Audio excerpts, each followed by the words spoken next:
Are you not afraid about being blackballed again? These are some power people. What do you mean again? These people are not.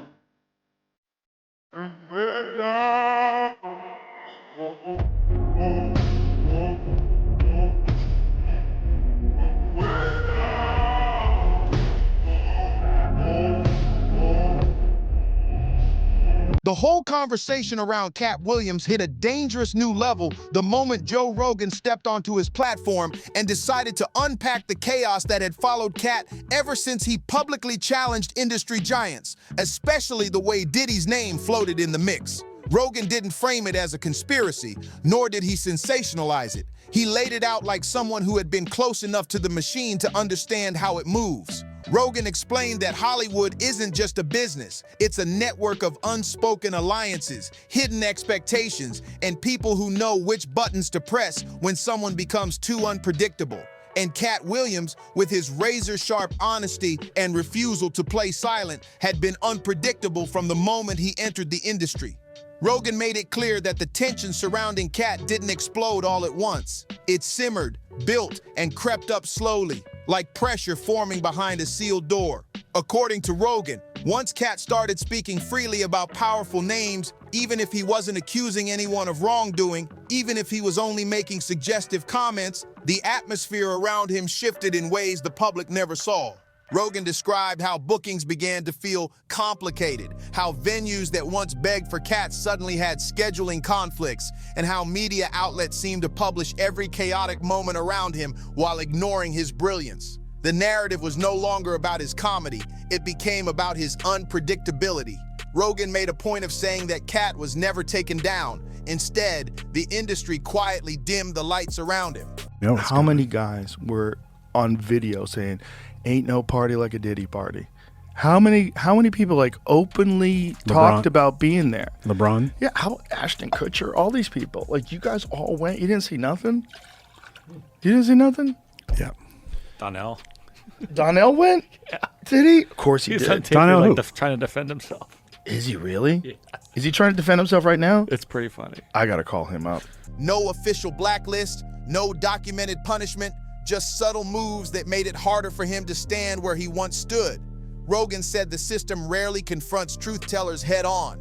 It simply makes the ground beneath them unstable. And Katt, who walked into Hollywood armed with nothing but talent, fire, and fearlessness, wasn't prepared for an ecosystem built on silent compliance. According to Rogan, the moment Katt mentioned Diddy, even casually, even with humor, a silent alarm went off.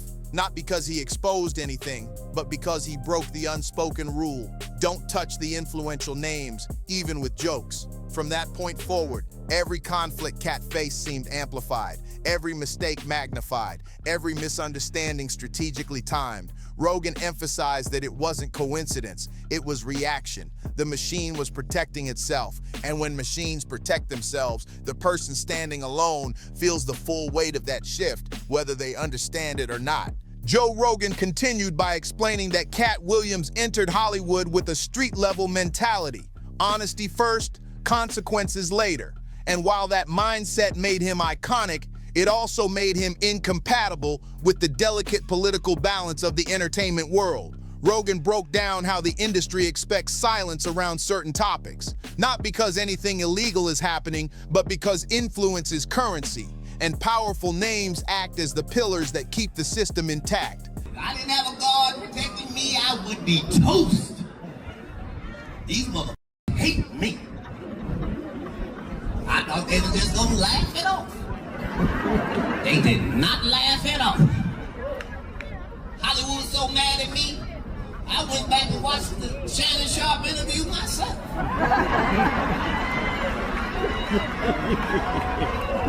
What did he say? Mentioning those names without permission, especially in a controversial way, is like tapping a sleeping giant. Rogan explained that once Katt referenced Diddy in interviews, even lightly, people behind the scenes became nervous. Not about exposure, nervous about the ripple effect, nervous about curiosity, nervous about the wrong headline landing at the wrong time. Rogan described how Katt's phone calls suddenly took longer to return, how contracts that were ready to sign suddenly needed revisions, how executives who once celebrated him now avoided aligning with him publicly. Rogan emphasized that this is how Hollywood applies pressure, not with threats, but with absence, not with punishment, but with retreat. People back away until the entertainer feels isolated. Rogan called it strategic distance, a method the industry uses to preserve its stability whenever someone steps out of line. According to Rogan, the isolation wasn't random. It followed a classic pattern: reduce opportunities, increase scrutiny, and allow the public narrative to shift on its own. And for someone like Katt, who already had a fiery temperament and a history of public altercations, that shift allowed headlines to focus on his worst moments rather than his message. Rogan made it clear that the issue wasn't that Katt lied or accused anyone directly. The issue was simply that he was too honest in an industry that doesn't reward honesty unless it's profitable. Rogan described Katt as a storm the industry tried to outrun, but storms move fast, and Katt kept speaking. Every time he addressed the situation, the machine tightened its grip. 50 million. Just to protect my integrity.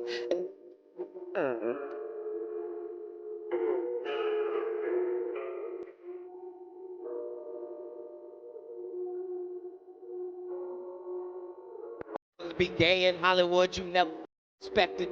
They be having these big ass mansion parties, and the mansion party, the whole mansion is a party, and then it's a separate party in the little rooms. I ain't been famous that goddamn long. I'm excited in a motherfucker to be at the mansion party. You be looking in all the goddamn rooms, and you around and look in the wrong room.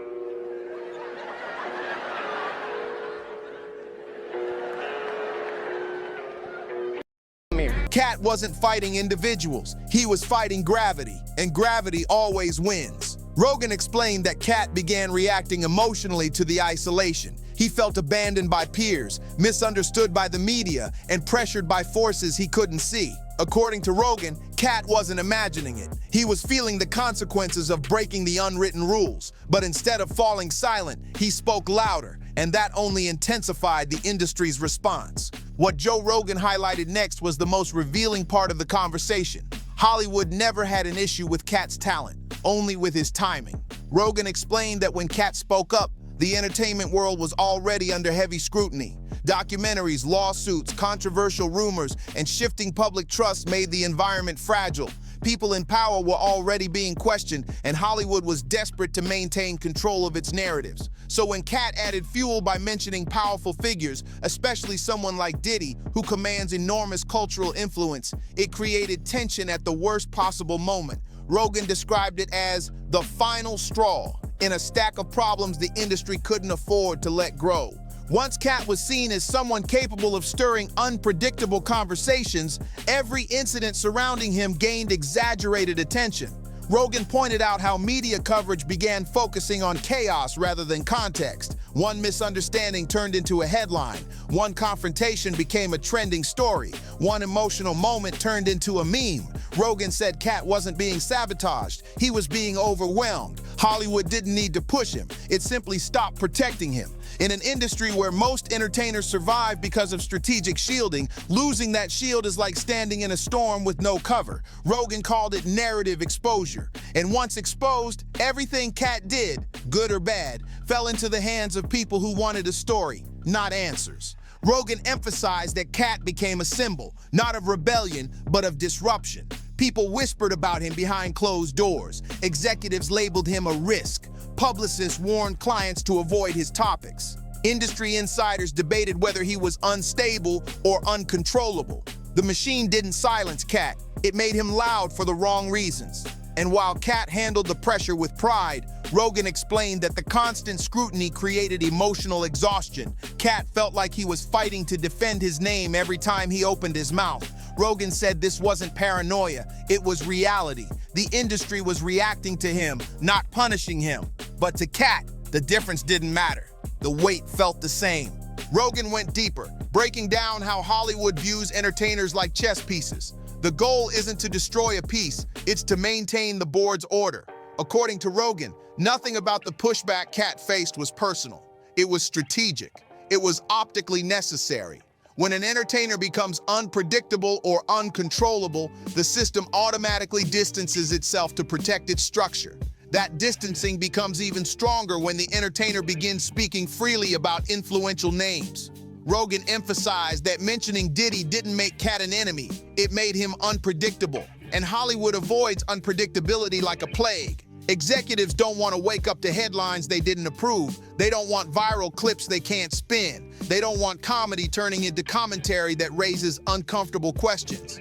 Rogan explained that Katt's isolation was never about silencing him. It was about discouraging others from following his example. Hollywood rarely punishes one person. It sends messages to everyone else watching. Katt's struggle became a quiet lesson.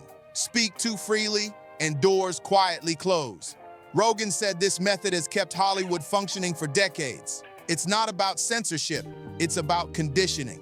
When the industry sees someone crossing invisible boundaries, it responds with absence instead of confrontation.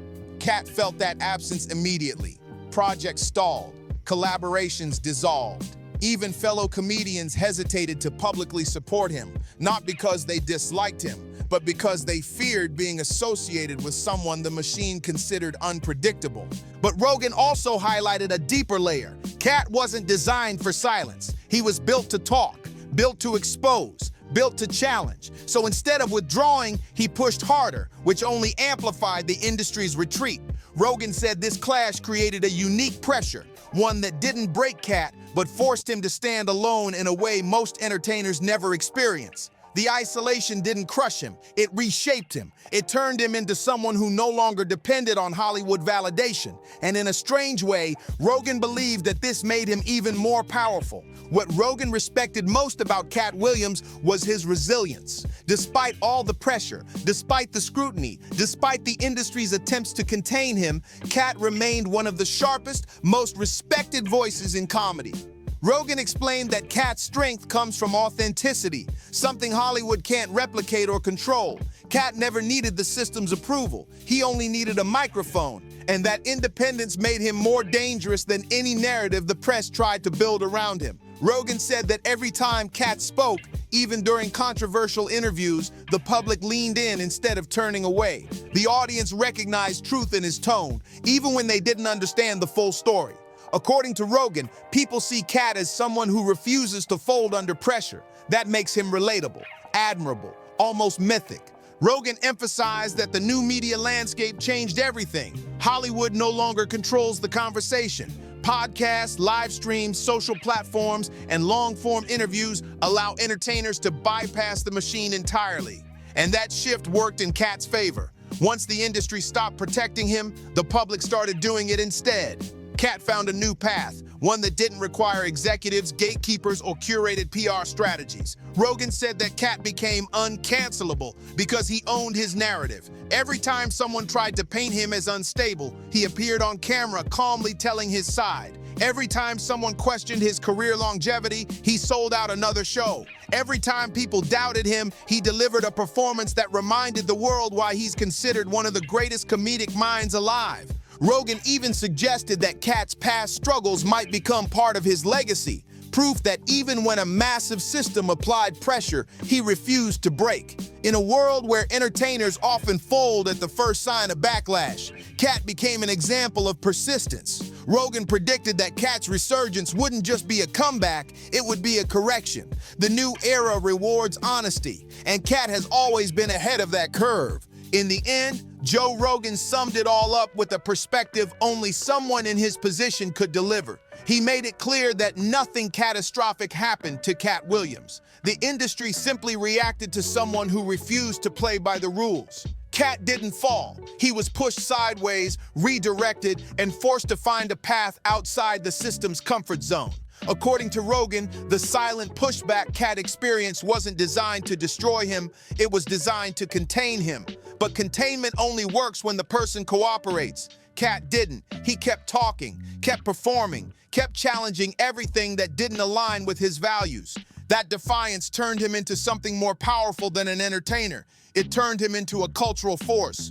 Rogan highlighted the irony of it all. The very system that tried to control Katt ultimately made him more influential. Today, his voice carries weight precisely because it doesn't sound like Hollywood. It sounds raw, lived, and unfiltered. In an era where the public is hungry for authenticity, Katt became the blueprint. Rogan believes that Katt's future will be even brighter because the world has shifted in his favor. People no longer trust polished narratives. They trust people who survived them. And Katt survived more than the public ever realized. Not because he was protected, but because he was unbreakable.